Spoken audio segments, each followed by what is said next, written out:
Côté sport, avec notre ami Alain Côté, qui est maintenant dans l'assurance, qui prend de plus en plus d'assurance dans l'assurance. Ben oui. Et à la télévision aussi. Ben oui, tout à fait. Comment ça va? Bon matin, Michel. Oui. Alain, d'abord, tu étais au souper samedi soir, le souper de la Fondation d'Hôtel-Dieu. Oui. Quel succès. On va avoir des images pour vous. Demain, on va vous montrer ça. Il y avait du monde là, tout près de 400 personnes. Ouais, c'est et c'est plus de 25 000 $ qu'on est allé chercher avec ce souper-là. Comment tu as trouvé ça? Ben moi, ça fait 3 ans et demi, 4 ans là, que je suis revenu dans mon patelin de la région Montmagny, tout ça. Puis je suis étonné de voir justement la réaction là, des regroupements, des fondations, que ce soit les clubs sociaux, là, Rotary et tout ça, dont je fais partie, puis Richelieu, Optimiste. Je ne participais pas à ces rencontres-là ou à ces organisations-là là, précédemment là, dans la région de Québec, mais quand même, en m'intégrant ici, là, dans la région, à nouveau, je suis étonné de la réponse, justement, de la participation des gens, de la communauté d'affaires, de la région et tout ça. Puis donc, justement, là, le souper là, de samedi soir, moi, j'ai trouvé ça bien. C'est encourageant là, de voir qu'il y a un support, là, comme je disais, de la communauté, tout ça, de la participation des gens. Donc, c'était super, c'était bien. Bravo à Justin Lepage, qui est président. Bravo à Nicole Jean, qui en est la directrice. Et bravo à tout le conseil d'administration, parce que tout le monde était là pour nous accueillir. Beau succès, 25 000 $. Puis, en plus, c'était bon. Puis, bravo à Mario Picard, sa conjointe du groupe Tandem, qui ont fait danser le monde. Ils sont bons, ils sont très bons. Alors, moi, je trouve qu'ils nous font rappeler, on a entendu du Joe Dassin, puis des variétés de... Creedence Clearwater Revival, et beaucoup de succès. Moi, c'est qu'à les écouter, déjà, je le savourais, parce que je ne suis pas le Valentino je ne suis pas le meilleur danseur, mais la musique, puis c'est enlevant, les gens embarqués avec le groupe. Donc, bravo. Quelle soirée. Bravo à l'organisation. Et demain, on va se trouver quelques minutes pour vous montrer quelques images que Rémi Biron a prises pour nous. Donc, ne manquez pas ça demain. Maintenant, on n'est pas là pour parler de la Fondation, on est là pour parler de sport. Ben oui, tout à fait. Alors, il y avait beaucoup d'activités sportives en fin de semaine. On va commencer par la Ligue de hockey, la Ligue 3A avec l'Everest. Oui, l'Everest, en fait, là, que 2 victoires en fin de semaine avant qu'on commence notre petite émission, qui, justement, qui a monté au classement, donc qui se retrouve au 105e position. Et on était là dans la 6-7e position là, depuis pas mal longtemps, en fait. Mais puis ce qui est important, dans le fond, pour l'Everest, c'est que j'ai rencontré Michel Fortin là, la semaine passée, en début de semaine, là, aux Galeries, en prenant un petit café. Puis on me disait, dans le fond, c'est que cette année, les séries éliminatoires, en fait, dans le Junior 3A, c'est un run-robin. C'est comme un genre de mini-tournoi là, à quelques équipes, là, à 2-3 équipes, 3-4 équipes. Donc, c'est important là, de rester pour l'Everest là, au moins jusqu'à pas aller en 7e, mais demeurer dans les 6 premières. Donc, pour s'assurer de faire les séries. Oui, mais en même temps, pour avoir une meilleure question d'avoir les matchs là, à la maison et tout ça, d'avoir une meilleure situation, là, si on peut dire, parce que, il y a quelques formalités là, au niveau là, du classement, puis qui l'Everest va jouer, mais ce qui était pas important pour eux, là, dans le fond, c'est de garder au moins pas descendre plus bas que la 6e position. Puis là, en tout cas, on vient de... Puis c'est sûr que là, c'est quand même assez... Serré, oui, le classement au niveau des points. Mais là, on a gagné un petit peu... On a gagné un échelon, là, justement, en étant 5e. Puis je pense que c'est ça d'ici la fin de la saison, justement, là, pour les peut-être 7, 8, 9 matchs là, qui restent, justement, c'est d'essayer de se classer dans les 6 premières pour avoir là, justement une meilleure position pour les séries là, qui s'enlignent bientôt. L'avantage de la glace, c'est encore et toujours un avantage pour l'équipe? Ben oui, tout à fait, c'est sûr. Puis c'est bon si on a la chance, justement, d'avoir la possibilité de jouer 1, 2 ou 3 matchs de plus. À la maison, on commence plus. Si on finit dans les meilleures positions, dans les premiers rangs, on a la situation de l'avantage de la glace qu'on peut justement commencer à la maison. Effectivement, c'est sûr que dans les séries, dans la saison régulière, des fois, on devient un petit peu confortable, là, justement, d'être joué à la maison et tout ça, puis de dire, ça va être plus facile, mais c'est pas le cas. Mais dans les séries, je dirais que, des fois, on peut avoir une assistance un peu plus élevée, puis tout ça, puis profiter d'un momentum.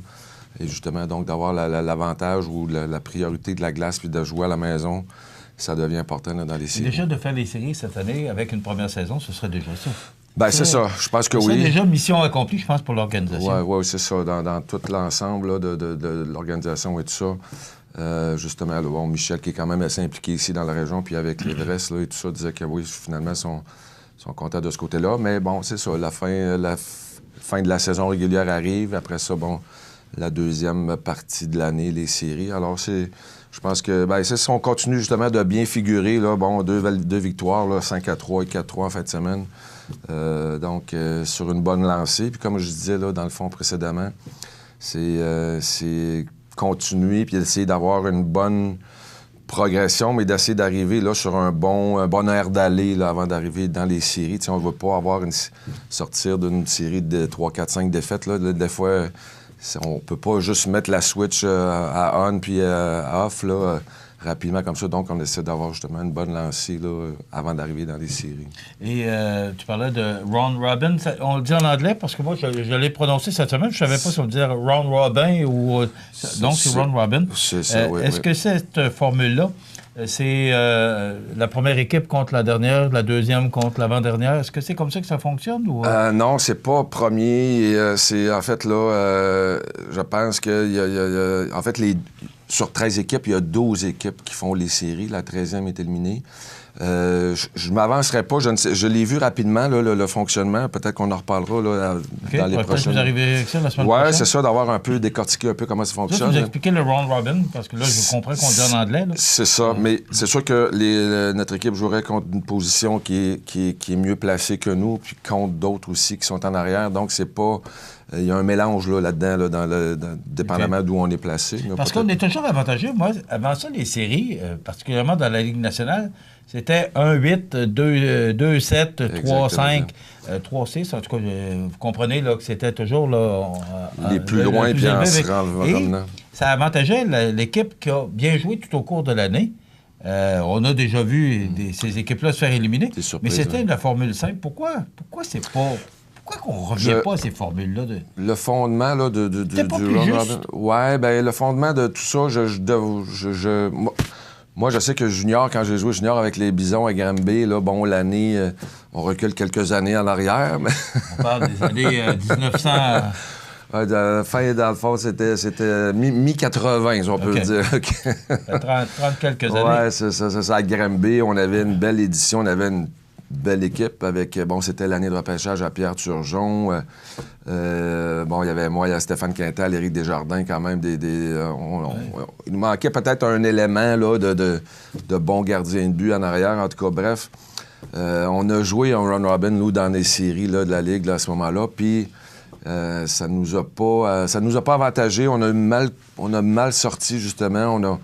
On était supposé être l'équipe là, qui se classe pour, oui, là, justement, à la Coupe Memorial, mais dans le fond, on n'a pas été à la Coupe Memorial. Puis là, en plus, bien, 3 semaines, 1 mois avant, notre équipe, l'organisation nous avait fait prendre nos mesures pour les vestons, les cravates et tout ça pour représenter l'équipe. Mais je pense que ça nous a mis une confiance là, qui s'est pas appliquée nécessairement sur la glace. Et donc, on s'est fait jouer un tour, on ne s'est pas qualifié.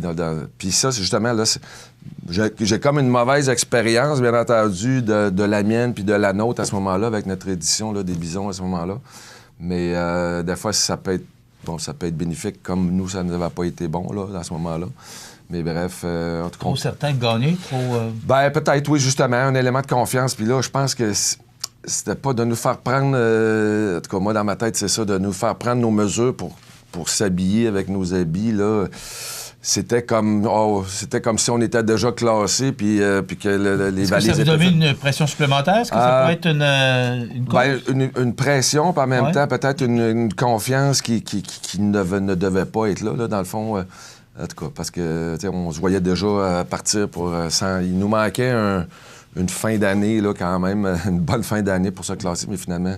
Ça a joué contre nous autres. Alors, espérons que pour l'Everest, là, justement, ça sera pas à répéter. Là, mais bon, ça va bien. On lâche pas de ce côté-là pour l'Everest jusqu'à maintenant. Dans la Ligue de hockey Côte-du-Sud, des Commerciers étaient inactifs en fin de semaine. C'est ça. Il y a eu d'autres matchs? Je pense que c'est ça. Pavage-Jéricho qui fait 2 matchs. Oui, c'est ça. Impérial. 2 victoires, c'est ça. Donc, pour le décor, c'est ça. Là, on arrive, là, c'est la fin de l'année, là, le week-end prochain, là, le vendredi, dimanche. Alors, on a... ça se termine justement, là, suite à ça, on joue, là, je pense que c'est ça, c'est Saint-Pascal, 3 pistoles, là, me semble, les matchs là, qui sont à venir, vendredi et dimanche. Montmagny est toujours en première position. C'est ça. La Pocatière et Saint-Jean-Port-Joli suivent. C'est ça, c'est ça. Jéricho. Les Seigneurs, la Pocatière, je pense qu'ils ont 19 matchs de jouer. Nous, on a 18, donc ça se finit la semaine prochaine. Ça va avoir, là, justement, les séries qui prennent place là, dans pas long, là, dans le fond, suite au week-end toute la Ligue se termine là, les matchs se terminent là. Et c'est ça, je pense que c'est important de bien finir. Ça va être à suivre là, cette année. J'ai hâte de voir ça, justement, parce que, on a deux divisions. Moi, ce que je trouve dommage, c'est que Montmagny ne jouera pas contre la Pocatière parce que on risque d'avoir ils sont dans la même division, ouais. Donc c'est un peu décevant parce qu'il y a vraiment de rivalité entre Montmagny et la Pocatière. C'est ça. On risque d'avoir peut-être ce qu'on appelle, dans le fond, une finale entre les deux équipes. Qui va précéder peut-être, mais sans rien enlever, là, justement, aux autres équipes dans l'autre division, là, plus du côté ouest, si on peut dire. Là, mais en tout cas, bref, on va voir. Pavage-Jéricho qui a remporté 2 victoires en fin de semaine. Exactement. Dans la Ligue des Canotiers, écoute, je ne sais pas si c'est une... si on va battre un record de défaite. Oui, écoute, Alexis Chabot nous avait téléphoné récemment. Puis il voulait faire une mise au point de dire, c'est un club en reconstruction, puis on comprend très bien. Ouais. Mais là, en reconstruction, je pense qu'on part du solage. Vendredi, il y avait le vendredi matin, là, il y avait le déjeuner... des optimistes, oui, c'est ça. Déjeuner cognac. Exactement. Puis Alexis était là, je suis juste allé me présenter, puis aller dire, bon matin, comment ça va et tout ça. Puis c'est ça qu'il disait. Est-ce que tu as essuyé ses larmes? Non, c'est pas drôle.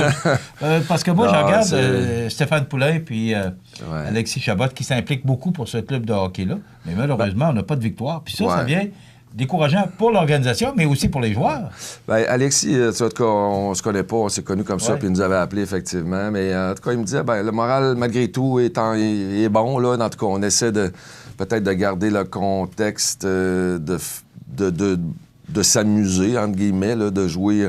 Oui, on aimerait probablement, c'est ça, aligner peut-être une victoire ou deux, juste pour dire qu'on coupe la séquence. Mais en tout cas, je pense qu'ils me disent que vraiment leur équipe, là, c'est une équipe de jeunes là, qui sera bâtie. En tout cas, je pense que sans doute que le meilleur sera à venir, là, peut-être pour l'année prochaine.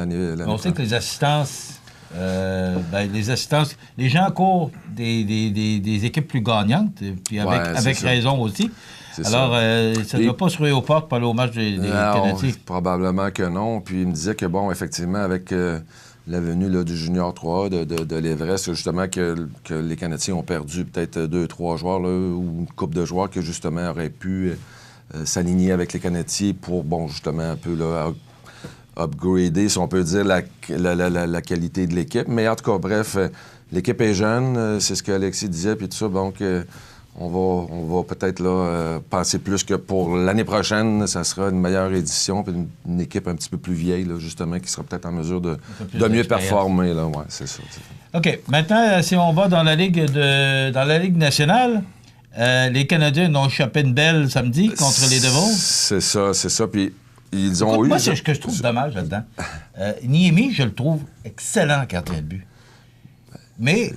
des fois... est-ce que c'est la défensive qui parce que même encore hier, si on regarde contre les Oilers d'Edmonton, c'est allé encore en prolongation.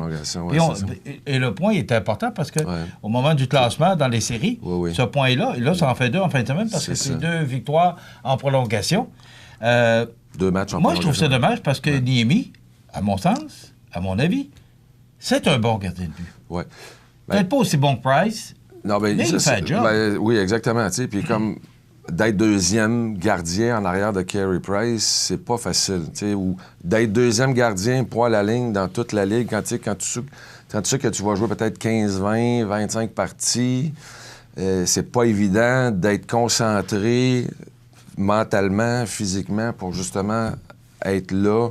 Parce que, bon, tu joues une game sur 3, une game sur 4, là, en moyenne, c'est ça. Fait que c'est pas facile, c'est pas évident. Puis là, surtout que le Canadien avait 9 jours de congé. Ouais, ça n'a pas aidé.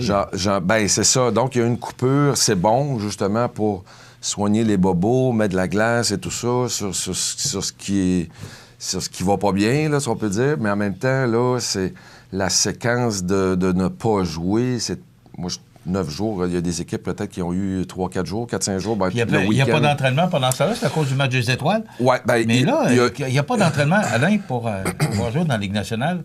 Est-ce que, comme joueur, tu continues à t'entraîner même si tu ne t'entraînes pas avec les joueurs ou... Oui, parce que moi, Price est allé en voyage avec sa blonde, puis probablement. Ça n'a pas joué au hockey à Hawaii, là. Mais c'est bon, probablement que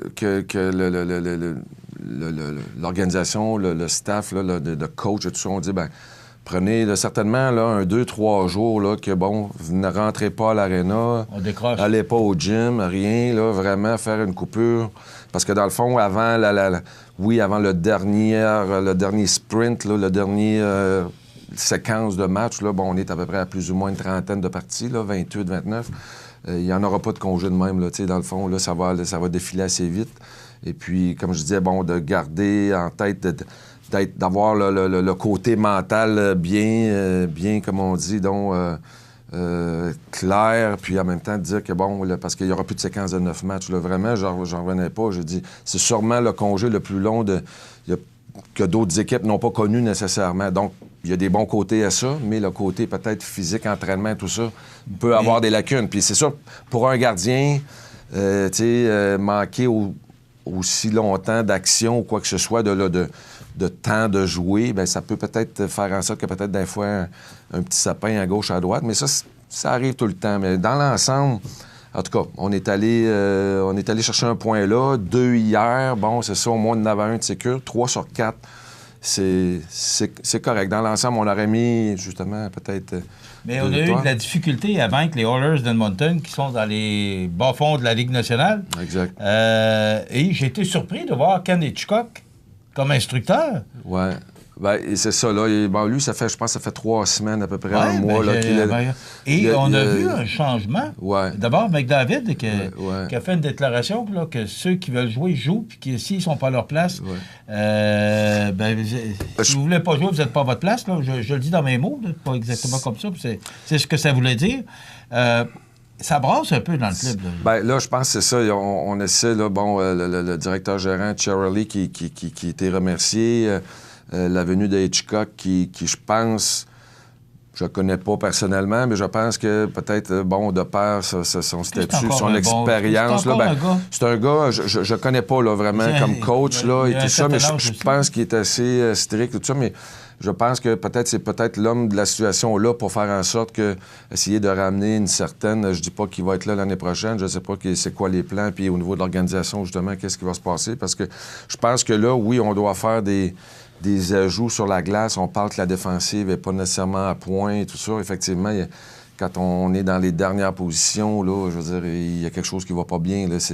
Des fois, c'est les deux. Des fois, c'est la défense puis à l'avant. Des fois, c'est 1 sur 2. Des fois, c'est les deux. Des fois, c'est les gardiens aussi. Donc, c'est sûr qu'il y a des problèmes. Ça va pas bien.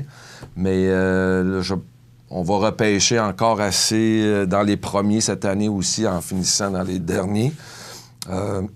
Encore là, je pense qu'avec un McDavid là, qui prend bon, ça fait quoi, là, 4 ans qui est là, 3-4 ans, qui 22, 23 ans, puis quel avenir ce joueur-là a, et quel joueur. C'est ça. Donc, c'est sûr qu'il faut... On est porté juste à regarder son jeu, mais... Ouais, faut l'entourer, il faut bien le seconder, puis justement, bon, c'est ça, on portait des commentaires, là, justement, ça prend quelqu'un qui est capable de le suivre, parce qu'effectivement, il est vite sur ses patins, puis... c'est un gars qui est super rapide. Et je vais terminer avec le but en prolongation de Jonathan Drouin. Ben oui. Quand ce gars-là veut, quel joueur? Écoute, on est en prolongation, c'est 3 contre 3. Exact. Et je sais pas si tu as écouté le match. Oui, c'est ça, j'ai vu. Quel but? Il faut le souligner. C'est vraiment digne de mention parce qu'il l'a presque fait tout seul. Déjà, le gardien de but des Oilers. mais ça démontre que le talent, ce gars-là a du talent. Bien, c'est ça. Puis, bon, c'est ça. Hein? D'un bout à l'autre, ramasse la rondelle en arrière du but, il a le temps de prendre sa vitesse, puis surtout que là, il y a de la place là, sur la glace. Là, on joue effectif réduit. C'est ça, c'est un gars qui est rapide, est explosif. Puis ce qui est difficile pour un défenseur, justement, c'est que quand ce qu'il a fait, là, c'est que bon, il a freiné, il a tourné, puis il coupe, puis là, ben, il est sur sa position pour lancer sur son côté fort, qu'on appelle. Dans l'enclave. Fait que là, ouais, c'est ça. Fait que là, ben, avec le déplacement du gardien, bon, effectivement, une belle pièce de jeu, beau but, et puis, ben, c'est ça qu'on veut voir de Jonathan Drouin, bien entendu, qui est talentueux et tout ça. Mais en tout cas, bref, jusqu'à maintenant, il y a une belle saison. C'est une belle terminaison de match pour eux, puis pour lui, justement, d'aller chercher 1-2 points, puis continuer sur une bonne séquence. Là. Il reste une minute. Le Super Bowl. Est-ce que tu es surpris? Ben non, je suis pas surpris. Là. Je pense que je pense qu'on a eu peut-être une finale là, 2 semaines quand c'était contre les Patriots. On jouait contre les Chiefs. Moi, j'écoute 2 matchs, 2-3 matchs par année. L'avant-dernière fin de semaine, puis le Super Bowl. En tout cas, je suis pas un grand connaisseur. Parce que c'est là vraiment que ça se dessine. Là. On voit des images, d'ailleurs, du Super Bowl. Là.